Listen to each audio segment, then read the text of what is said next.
خب محتوای مجد پاستری رو توی پیج استودیو لهجه بارگذاری کردم، منتشرش کردم و فکر می‌کنم الان فرصت مناسبیه تا اینکه بخوایم یکم مفصل‌تر راجبش گپ بزنیم و ایده پشت این هویت بصری و برندینگ رو با هم یه مروری با هم بکنیم.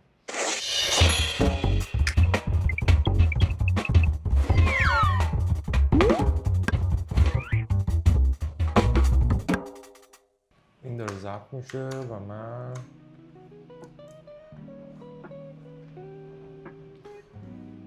خیلی خوب بریم سراغ مجد پاستری. نکته که هست اینه که من خیلی نمیرم سراغ این که یه چیدمانی رو داشته باشم به شما نمایش بدم. هدفم اینه که پروژه رو طبق همون مسیری که خودم رفتم عیناً با همون آرتبوردی که داشتم بهتون نمایش بدم، چون اینجوری خط فکری و اون سیری که رسیدم به اون لوگو حفظ میشه. پروژه برای 2-3 سال پیشه و شاید یه جاهایی من یادم بره که مسیر چه شکلی بوده. یه توضیح راجع به خود مجد پاستری بدم.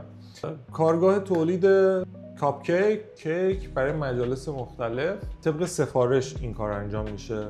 زمانی که میخواستم فکر بکنم راجع به این پروژه به این فکر کردم که خب من الان از چه سمت حمله بکنم به این لوگو. خیلی مهمه که تو بدونی که از اون لوگو چه مسیرهایی برای خلق ایده برای اون لوگو وجود داره برای اون و بخوای دقیقاً اون مسیر رو بری و بدونی که از چه روش‌هایی میخوای اون ایده رو خلق بکنی.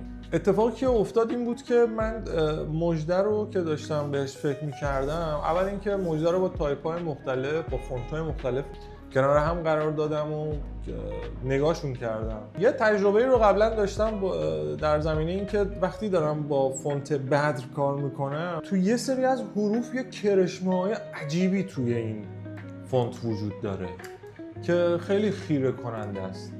مثلا تو حرف ه واقعا یه جوری نوشته شده توسط دیزاینرش که انگار با خامه اونو کشیده. پس من تصمیم میگیرم که از این ویژگی استفاده بکنم توی لوگوم، اما حتما این ویژگی رو باید خیلی تاپ‌تر بکنم، خیلی ویژه‌تر بکنم، بهتر معرفیش بکنم.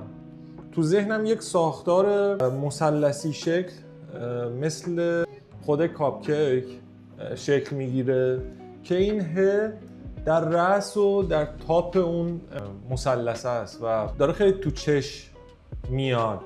و یک چیز دیگه‌ای که بهش فکر کرده بودم این من با یک چینش متقارنی میتونم بین تایپ و کاپ کیک فضایی رو شکل بدم، یعنی هم تایپ باشه کار من هم یه کاپ کیک باشه.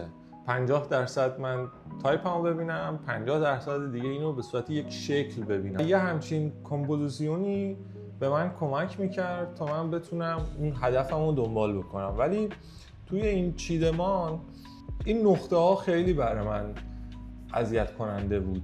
جاگیری این نقطه ها رو عوض کردم و اینا رو توی این فضا قرار دادم، چیزی که بعدها به این شکل در اومد، به این دلیل که این نقطه های ژ اومده بالا و حس اون میوه هایی رو داره که روی کیک قرار میدن برای تزیینه، شکلاتایی که میذارن روی اون کاپ کیکه. پس همچنان داره این فضا به هم کمک میکنه.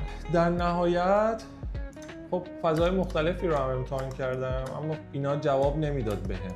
پس این بهترین راه حل بود برام و رفتم که رنگ‌های مختلف رو براش امتحان بکنم. نهایت به رنگ‌هایی رسیدم که حس پاستلی داشت شد اینا.